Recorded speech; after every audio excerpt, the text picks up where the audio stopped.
Jay Wright was a good coach.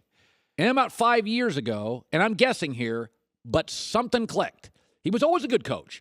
Doug, they're the best passing team in the country. Yes, they are. Everybody can shoot. He is so poised on the sideline. They have stretches where he lets his team play through struggles. And I watch him and I'm like, is it possible? We always give these guys like good coach, bad coach. To me, Jay Wright feels like in Villanova, they have popped in the last 5 years. Well, look, there's a couple of, it's like, the perfect storm analogy, right? There's a couple of things that allowed it to become a perfect storm. Okay, what? All right, so the first thing is they bottomed out as a program after they went to a Final Four. Remember, they went to the Final Four with 4 guards, with Allen Ray, with Mike Nardi and those guys, right? They had a couple pros with what's the name from the Toronto Raptors? Lowry. Kyle Lowry, right? So they go to a Final Four. That allows them to start recruiting the top 25 kids in the country. They're the number 1 recruiting class in the country after the Final Four. But those weren't Villanova guys. Those were all guys worried about going to the NBA. And so they won, I think, 13 games. This is going back 6 or 7 years ago. Yeah.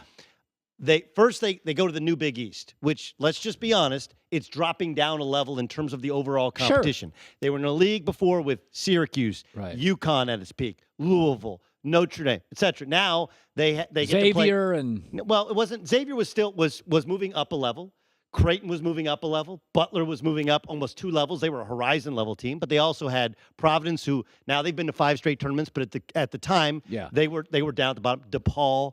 And St. John's kind of bottomed out. So it helped them that they took on some inferior competition. But the biggest thing was, I told you my brother worked under Mike Montgomery, and his thing was simplicity and execution, right? That was his saying, simplicity and execution. And that's what Jay Wright has become. They only run 5 things on offense, but if you go to their practice, it's like a work of art. They throw almost all bounce passes in practice. They're incredibly efficient as a passing team. They work on pivoting. They work on shooting. They work on throw it into the post. There's a double team. We work on the same things every day. And there's nothing all that special about any one player. Now, they do have probably more pros on this team than they had in the national championship team 2 years ago. You probably have 3 or maybe even 4 NBA players.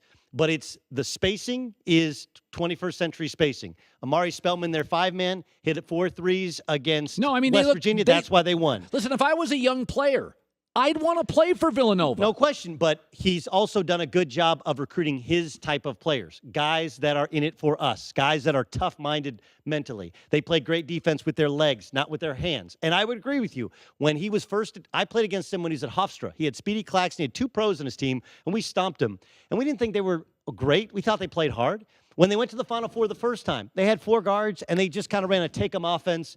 And they were one of the first teams in the Big East to play 4 guards, and they really excelled at that. I think it was the combination of adjusting in terms of competition, which allowed them to regain their kind of their pride, and they dominated the new Big East, along with adjusting your recruitment to sometimes you say no to guys. Sometimes you say no to guys because you get the better player for your program, the 4-year player, the Dante DiVincenzo who redshirts a year. And then I think he's also simplified his coaching style. You don't run a million plays. You run 5 things. You run them really well. You get better at passing, shooting, dribbling, ball handling. You play defense as a team, and you go to a second Final Four in 3 years. Let me guess. You're going to defend Calipari, who's got Knox, who's got NBA players, and they can't win a 3rd, 4th game in the tournament. It's funny. Loyola's winning. Brad Stevens won. Yeah, 2 guys that get a little pass from the media. Izzo. Come on, let's win more games. Too many bigs, not enough guards. I wouldn't want to play for Michigan State if I was a young player. I'm not interested in that style.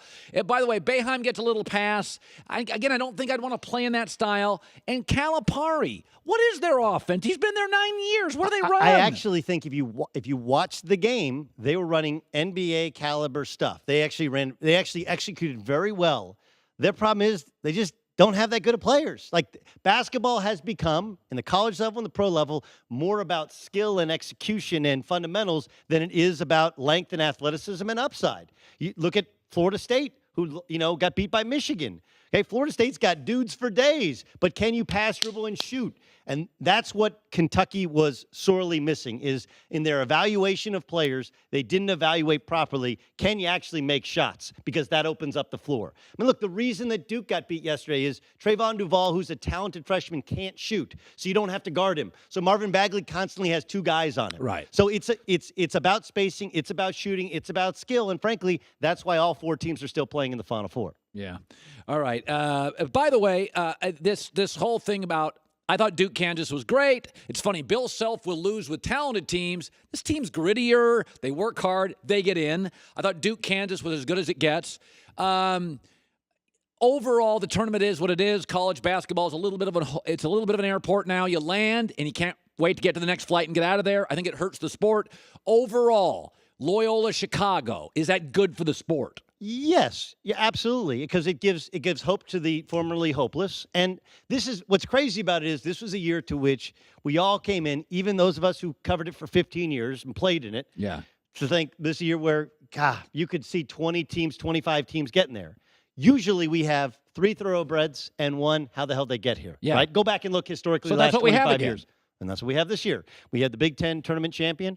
We have the Big East. I mean, truthfully, Number 1 seed. Yes, had they not had injuries, they would have won the Big East. They won the Big East tournament, and Kansas won the Big 12. The Big 12 And by the way, tournament. Duke was good enough. I mean, Grayson Allen shot goes in, they're in. No question. I do think that, like, Bill Self's in the Hall of Fame. To anybody who says he doesn't get the respect, he's like, dude, you're in the Hall of Fame. You can't get any more respect than that in the coaching We world. think he's a good coach. I think he's an outstanding coach, and I thought they won the game not just because they were fortunate that last shot didn't go in, Right. but they won that game because of a couple of different things, but maybe the biggest is they scored more out-of-bounds plays than anybody in the tournament. Yeah. That's called ATOs, after a timeout. That's good coaching. It's great coaching. Brad Stevens does that too. Correct. And if you can steal a bucket on a dead ball, you never know when it helps you. It helped him in the Elite Eight. By the way, my high school coach was a big Bobby Knight fan, and he used to always say, Indiana gets 6 points a game off Bobby's inbounds plays. And that's like a thing. In college basketball now, the roof's been lowered, the floor is still the floor, but in the end, it's amazing how many of these games are won by 4. And those are out of bounds plays. Well, yeah, and you also have, remember, how much does coaching matter, right? We just talked about Jay Wright, who's dominated the Big East. Yeah. This is the first year they didn't win the Big East, but they would have won the Big East and won the Big East tournament.